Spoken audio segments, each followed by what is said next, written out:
Praise the lord. యేసుక్రీస్తు వారి మహోన్నత నామంలో ఆడియో ఉంటున్న ప్రతి ఒక్కరికి వందనాలు మరియు శుభోదయం. అనుదిన వాగ్దానాన్ని దయచేస్తూ మరి ఒక ఆరాధనా దినంలో మనల్ని ప్రవేశపెట్టిన దేవునికి స్తోత్రాలు. ప్రతిరోజు ఈ కొద్ది నిమిషాల ఆడియోతో ఏకీభవిస్తూ అనేకులకు షేర్ చేస్తున్న ప్రతి ఒక్కరికి నా కృతజ్ఞతలు. నేటి వాగ్దానం ద్వితీయోపదేశకాండం 32 అధ్యాయం 4 ఆయన ఆశ్రయదుర్గముగానున్నాడు, ఆయన కార్యము సంపూర్ణము, ఆయన చర్యలనియు న్యాయములు, ఆయన నిర్దోషి అయి నమ్ముకొనదగిన దేవుడు, ఆయన నీతిపరుడు యథార్థవంతుడు. ఆయన కార్యము సంపూర్ణమైనది, అసంపూర్ణమైన కార్యాలు చేసేవాడు కాడు మన దేవుడు, మధ్యలో వదిలేసేవాడు కాడు. మనం కొన్నిసార్లు కొన్ని పనులు ప్రారంభిస్తాం, అయితే మధ్యలోనే వాటిని వదిలేస్తాం. ఆంధ్రులకు ఒక పేరుంది, ఆరంభ శూరులు అంటారు. వారి ఉత్సాహం అంతా ఆరంభంలోనే కనబడుతుంది, తర్వాత కనబడదు. మన భక్తి విశ్వాసం కానీ ఒక్కోసారి అలాగే ఉంటుంది కదా. బాప్తిసం పొందిన కొత్తల్లో, నూతన సంవత్సరం వచ్చిన కొత్తల్లో నేను పాడేస్తాను, దేవుని పరిచయం చేసేస్తాను, ఈ సంవత్సరం దేవునికి ఇలా మహిమ తెస్తాను, ఇన్ని ఆత్మలు రక్షిస్తాను, మోకాళ్ళలోని ప్రార్థన చేస్తాను అని ఏవేవో నిర్ణయాలు తీసుకుంటాం. అయితే మహా అయితే ఒక నెల కొనసాగిస్తాం, ఆ తర్వాత మరలా మామూలే, అంతా చల్లారిపోతుంది.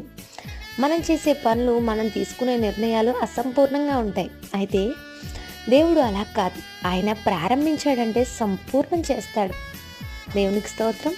నీలో తన కార్యము ప్రారంభించినప్పుడు, దేవుడు తన పని మొదలుపెట్టినప్పుడు కొనసాగించగల శక్తిమంతుడై ఉన్నాడు, మనకు ఆశ్రయదుర్గమై ఉన్నాడు. హీఈస్ అవర్ రాక్ అనే మాట ఈ మాటకు బదులుగా ఇంగ్లీష్లో వాడబడింది. నిజమే, రాక్ అనగా బండ. ఎత్తైన కొండలు, ఎత్తైన బండలు మనకు ఆశ్రయాన్ని ఇస్తాయి. నిజానికి కొన్నిసార్లు వరదలు వచ్చినప్పుడు, తుఫాన్లు వచ్చినప్పుడు ఎత్తైన స్థలాలకు ప్రజలను నడిపిస్తారు.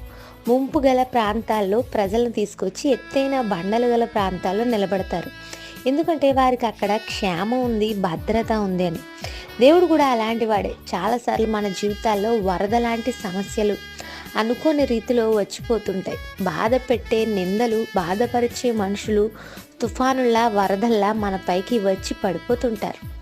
అయితే ఒకటే కదా ఈ సమస్య అని అనుకుంటే ఒకటి తర్వాత ఒకటి ఎడతెరుపు లేకుండా మన జీవితాలను ఉక్కిరి పిక్కిరి చేసేస్తాయి. ఆ సమయంలో ఎక్కడికి రావాలి అంటే యేసుక్రీస్తు అనే బండ దగ్గరికే రావాలి. ఆ బండ దగ్గర మనకు ఆశ్రయం ఉంది. ఆయన నెరవేర్చే ప్రతి కార్యం కూడా సంపూర్ణమైనది. ఆయన నిన్ను నిలబెట్టి సంపూర్ణమైన కృపను నీపై కుమ్మరించేవాడై ఉన్నాడు. ఆయన నీతిపరుడు, యథార్థవంతుడు అని బైబిల్ సెలవిస్తుంది. యథార్థతతో నీ పట్ల తన పని చేస్తాడు. ఇలాంటి గొప్ప దేవుణ్ణి మనం కలిగి ఉన్నందుకు ప్రభువుని స్తుతించాలి. అంతేకాదు, యథార్థవంతుడై దేవుడు మన పట్ల ప్రణాళిక కలిగి దాన్ని సంపూర్ణంగా చేయువాడై ఉన్నందుకు ఆయన్ని కీర్తించాలి.